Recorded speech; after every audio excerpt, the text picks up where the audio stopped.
Welcome everyone to Unscripted Coding.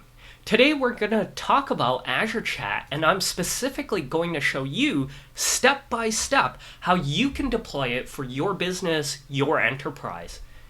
Now this is really important because, as you can tell, this is just another AI chatbot, similar to ChatGPT, but really importantly, what it is an in-house version of it. You can deploy it for your own business, control every aspect of it. So let's scroll back for a moment. Why is that important? Well, I'm a big believer of ChatGPT. I think you can do a lot with it in enterprises, in a business environment. You can write emails, summarize documents, you can use it as an intake, you can do lots and lots of stuff with ChatGPT. But you're seeing big businesses flat out ban ChatGPT or tell you a whole bunch of restrictive rules. You can't put personal information in there, you can't put confidential information in there, blah blah blah blah blah, that really decrease what you can do with ChatGPT. Now if only there was a solution that you can deploy in-house, control where the data goes, have guarantees about security and privacy. Well, this is what Azure Chat is all about. OpenAI has this loose kind of policy. We can take your data, train our next model, maybe spit it back out to somebody else later on. Really bad for business, really bad if you have a super secret business plan, doomsday plan. You want to keep it to yourself. On the other hand, Microsoft offers the same services. It's literally called OpenAI services. So you can have your own ChatGPT, your own GPT-4, but their privacy policy, their DPAs, their guarantees and agreements are much stricter. They'll tell you they're not going to train on your data, that they will do certain things, that your data isn't going to leave certain regions. All of these things are now in your control. Now, I'll venture, this is off-the-cuff comment, most businesses will be happy with the policies. Now, obviously, you should read it, you should figure out what you're doing, especially if you're like in healthcare or in a spy agency or some other kind of government, super secret, super sensitive context. But long story short, Azure OpenAI service is much more attractive to businesses than OpenAI. But the problem is, Microsoft Azure is all about tailoring to developers. They give you a whole bunch of code, they give you a whole bunch of services in the middle of nowhere. You have to figure out how to interact with it. You don't get a nice chat interface. This is where Microsoft put out Azure Chat. They gave you all the code, everything you need to make this really easy to set up. So this is the interface I just showed you. They gave you a solution that, in a couple clicks, you can deploy and you can have running very quickly. And we're going to show you that step by step, just have it running in a few quick minutes. But in classic Microsoft fashion, their documentation isn't very good. So I think this video is going to be very helpful. Now, before I tell you how you can do this step by step, I did want to show you that this is not a one-to-one copy of ChatGPT. In fact, it's better in some ways. For one, it is an interface that you can customize on your own. When we look at the code, you can dig in there, and so you can change the colors to your corporate colors. You can change Azure Chat to your own business name. And the other interesting things is that there are other features: dark mode, light mode. The login system is tied to Microsoft, so if you happen to use Microsoft for your corporate accounts, you can tap right into that. There's a lot of cool features, and one that I particularly like is that you can upload files and chat with them. So I'm going to give you a tough situation here. This is an image you cannot highlight because it's a PNG file, like JPEGs. It's an image. There's no other way to say this. And this will similarly work with scanned documents, scanned PDFs that you just can't select the text out of. I'm just going to upload it right here. Upload. And what Azure Chat can do is connect to different Microsoft services. And so in this case, I'm going to ask, what is this document? And it has done the OCR. It has used AI to figure out what it says. And it says this is the opening chapter of the novel Oliver Twist, which is bang on. This is Oliver Twist. And you can start asking questions. And this is a mundane task, but you can, of course, put in your corporate PDFs, scans of your bills, and so on to get it working. So all in all, what I wanted to say is that this is a ChatGPT alternative. It takes bits and pieces from other chatbots and amalgamates them to something useful for your organization. We're ready to go, aren't we? First of all, get to the GitHub page. Just Google search Microsoft Azure Chat, and you'll land right here. Make sure this title matches up. But there's also a link in my description, so you can click right into it.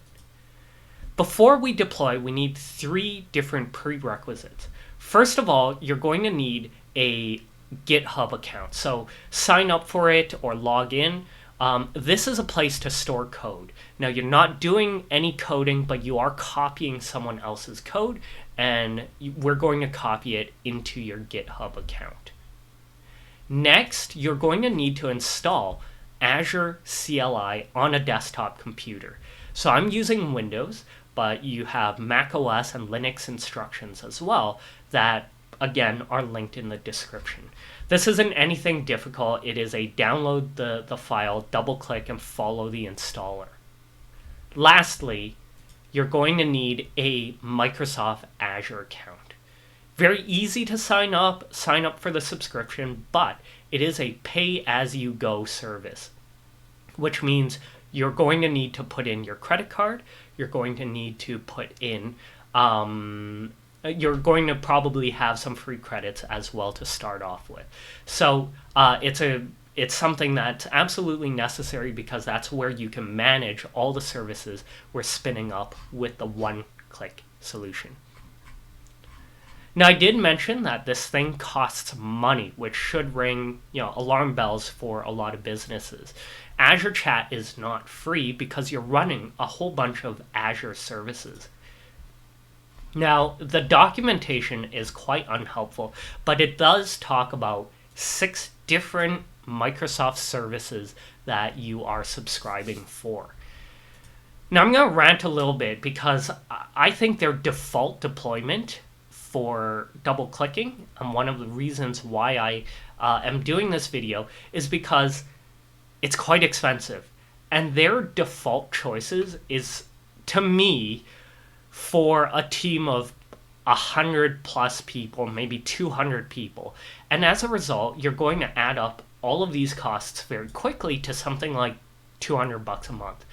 It is not affordable for a hobbyist. It's not affordable if you have a 3-man team for a business. So we're going to talk about how we scale this down, but I want to break this down for you.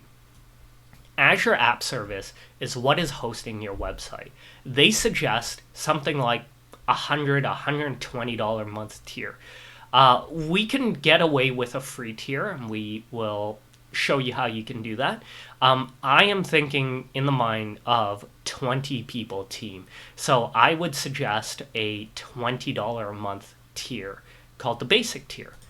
Azure OpenAI costs per character you send and gets processed by the chatbot. But because we're using GPT-3 to begin with, it's actually very cheap. Even with a team of 20 people, I would budget maybe $5, $10 a month if you're very, very heavy users. This is not what's going to break the bank.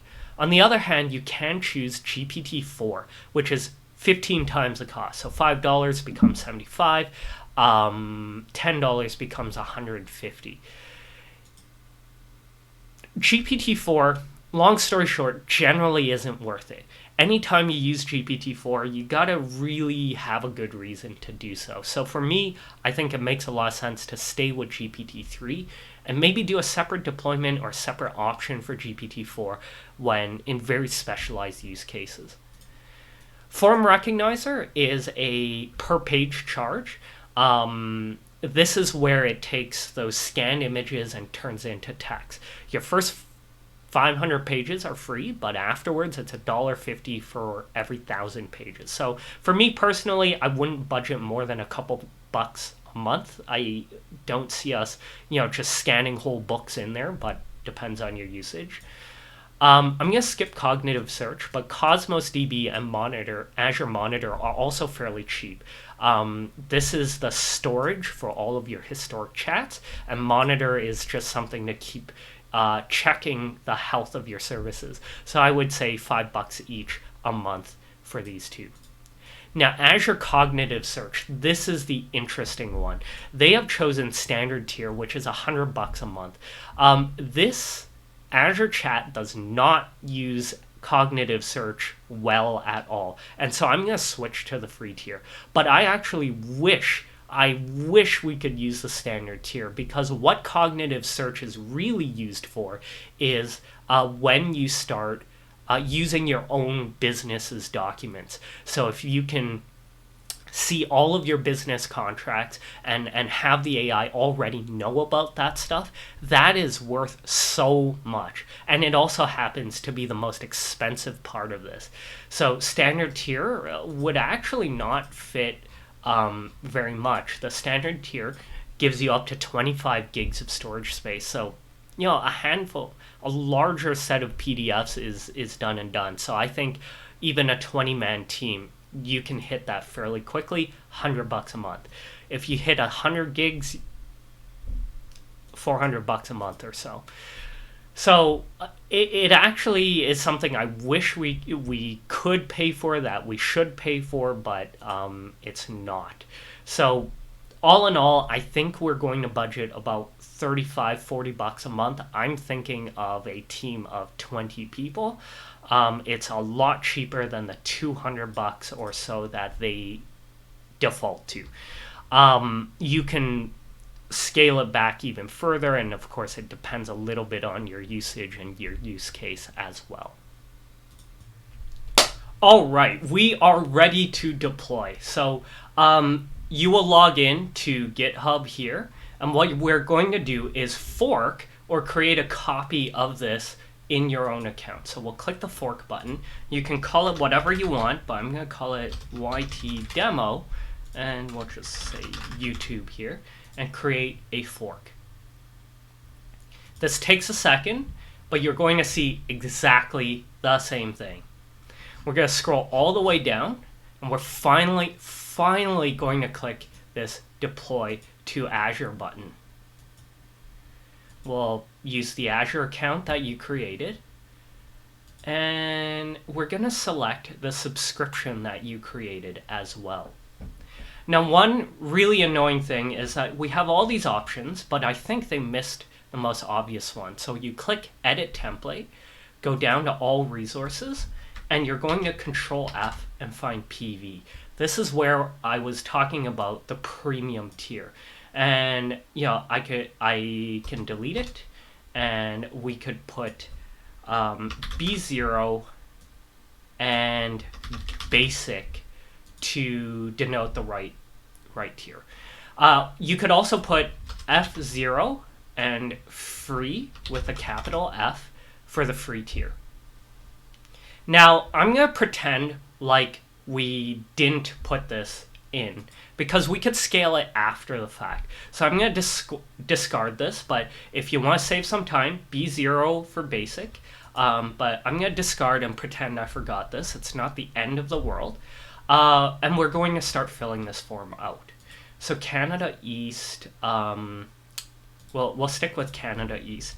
And I'll call this Azure Chat YouTube demo.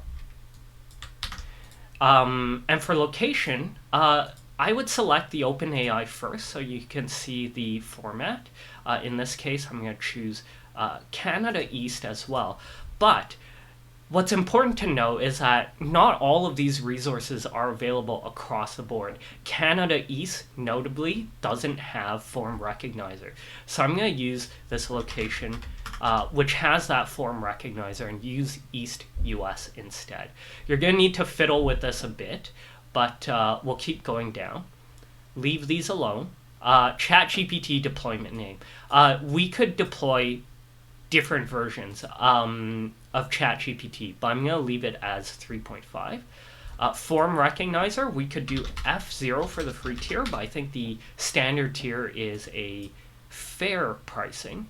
And finally, for search services, we do the free tier. This one definitely free for me.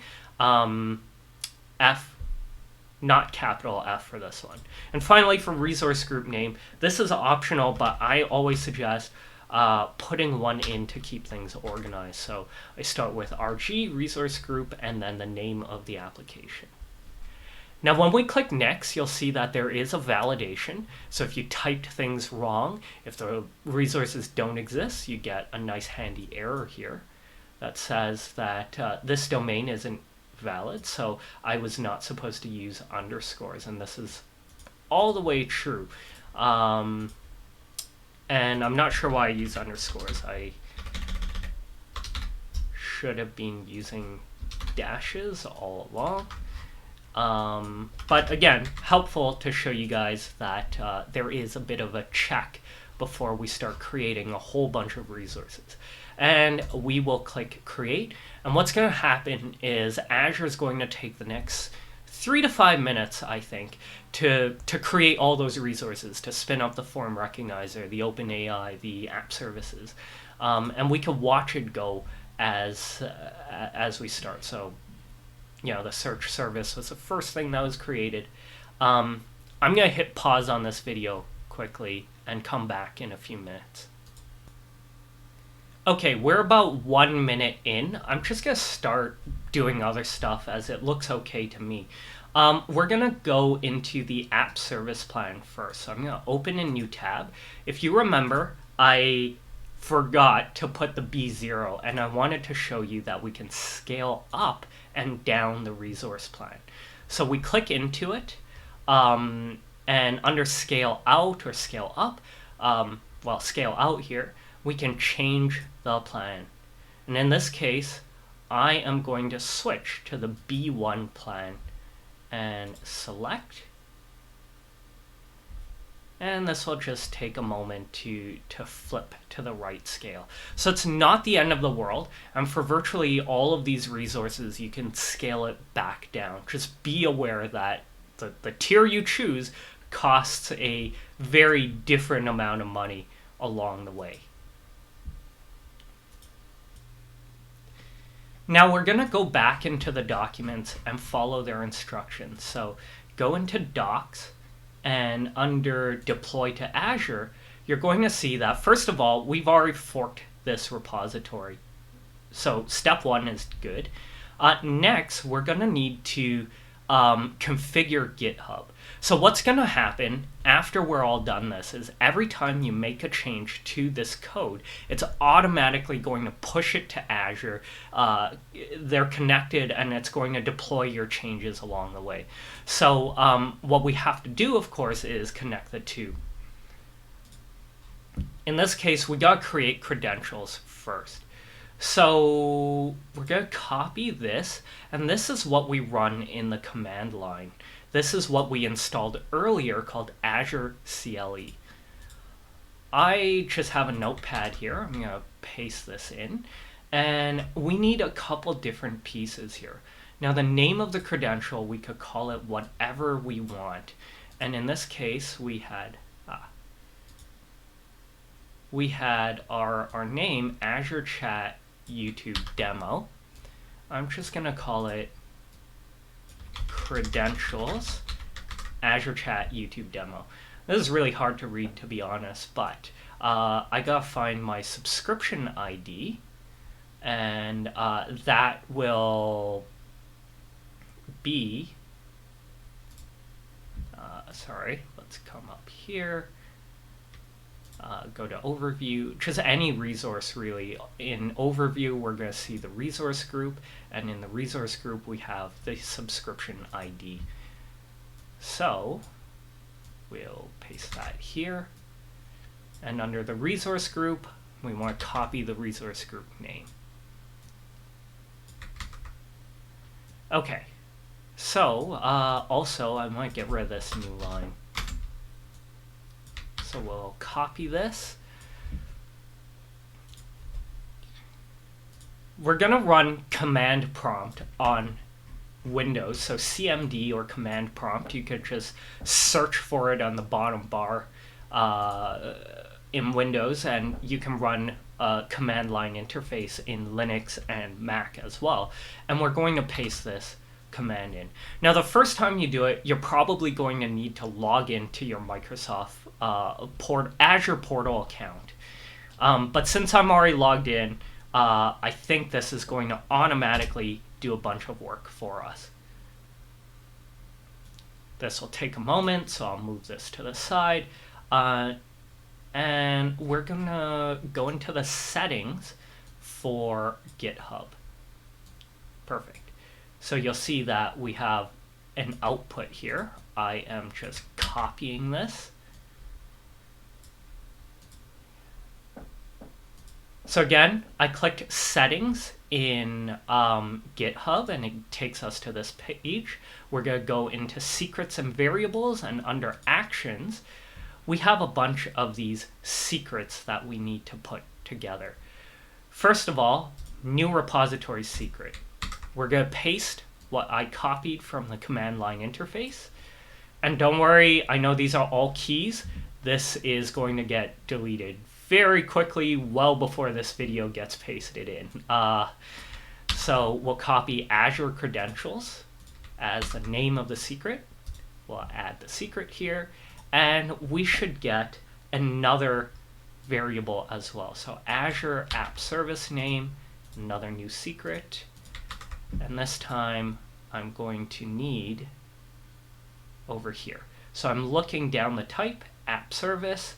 I'm going to click into this one, and we have a name. Well, it's this right here. There's usually a good button to click somewhere here to copy it, but you can do it the old-fashioned way and select the text. So add secret. And from there, we're going to run GitHub actions. So we look at the action. I'm going to say I understand, enable, and under the options, we're going to go build and deploy Next.js app to Azure Web App. We're going to manually run the workflow, but this is going to be automatic. Every time we make a change to this code, it's going to run it automatically and deploy it to Azure Web. But for now, we're going to run the workflow. We're going to run it, and we're going to watch it. We're going to watch it deploy. I'm going to pause it here, but you're going to see it build and deploy and eventually become live. About 5 minutes later, you will have successfully deployed. The eagle-eyed audience might see number 2 here. That's because the first time it actually failed to fully run through, and Azure is just sometimes a little finicky like that. Annoying, but you just hit run workflow again, do the same thing, absolutely no changes, let it try again, and it will successfully deploy.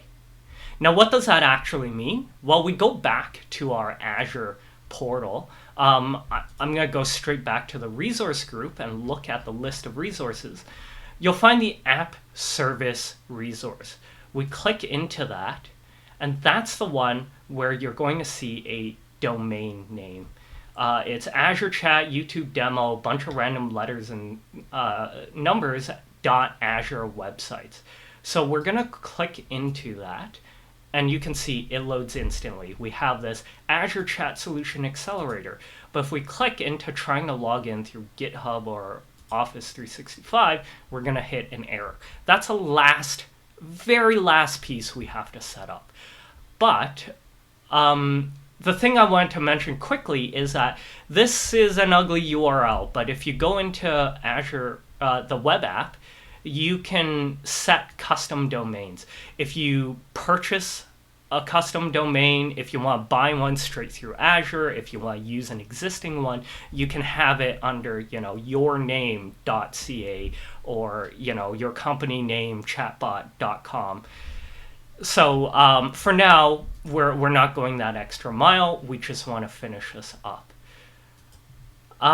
If we go back to the docs we have now deployed to Azure, the very last thing we need to do is add an identity provider. I'm going to skip GitHub. I don't think most businesses have kind of GitHub and lots of employees on GitHub. That's more a tech kind of thing. But I do think most people are using Microsoft Azure Active Directory or Office 365 basically. You might be a Google workshop, but good chance that you're using Microsoft in the background. So we're going to click the link here. And once again, sign in. And one of the first things that makes us a little bit confusing is that Azure Active Directory is no longer called Azure Active Directory. They have recently done a name change called Microsoft Entra. So if you're looking at all of this going Azure AD, and most people will still call it Active Directory, it's got to refresh, rebrand. From here, you're going to need a new registration. So we'll click this new registration, and I'm going to call it Azure Chat YouTube Demo. And what's cool is you can leave the access pretty broad. So any personal Microsoft account, you can make it in any directory, anyone using a Microsoft account. But for me, I'm going to say only people in my organization, so only us. Again, you can choose. Over here, you will need a redirect URI. So we're going to go with web, and I think down here, they didn't give you an option. So I'm going to grab my handy notepad again and go back to the site. This was the weird set of letters and characters right here. So this is the URL. We'll register it. Okay, so finally, we're going to need to go in and put into the Azure App Service a few environment variables. So we go back. You can always go find all of this in your resource group, but we're going to go into the web app, and on the side, we're going to go and look at configuration. I'm going to zoom out just a little bit to give me more working room.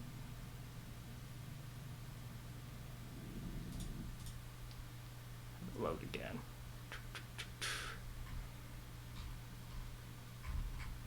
There we go. These are your environment variables. You have a whole bunch of keys and so on that was automatically set when you deployed all of this out, but we're going to need a couple new ones. So new application string. We're going to go and start with the client ID. So that's your name, no equal sign.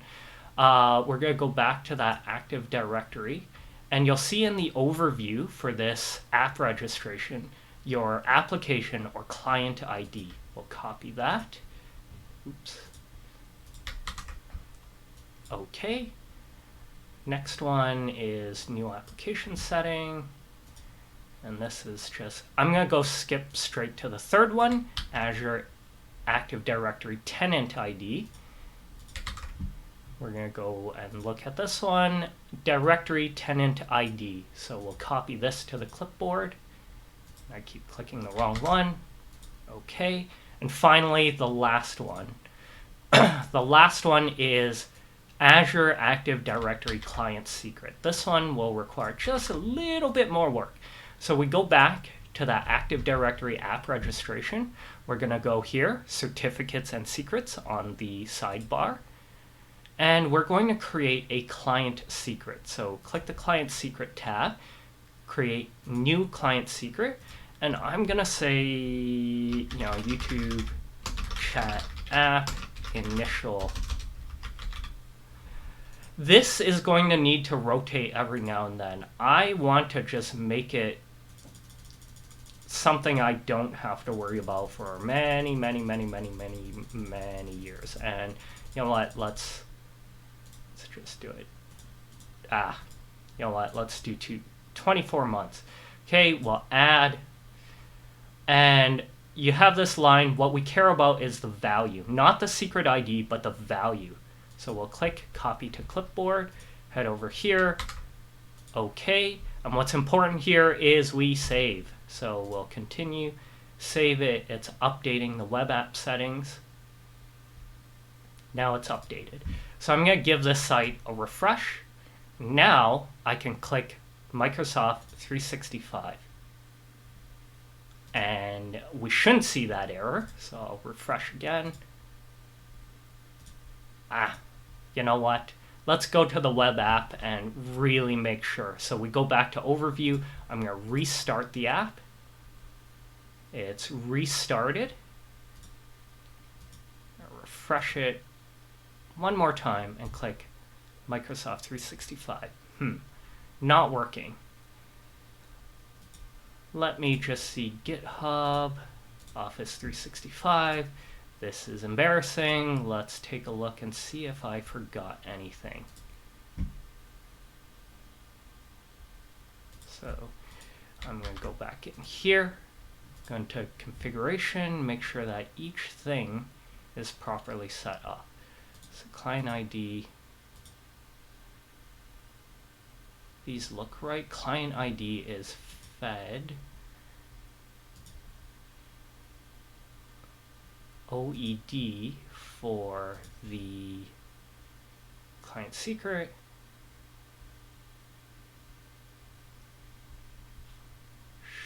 Should be working.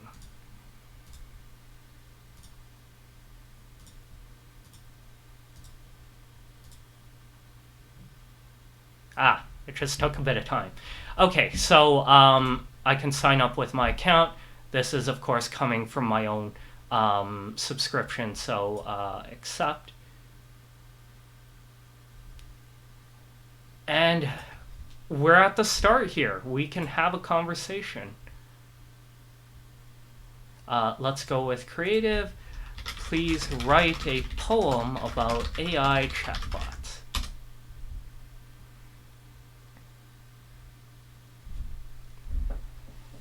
And there we have it. This was a bit of a journey to get here, but in theory, the steps should be fairly simple. It's just hard to figure out what you want to do with all of these pieces. Azure is sometimes very, very intimidating to look at, but actually everything is very logical. There's just a lot of options.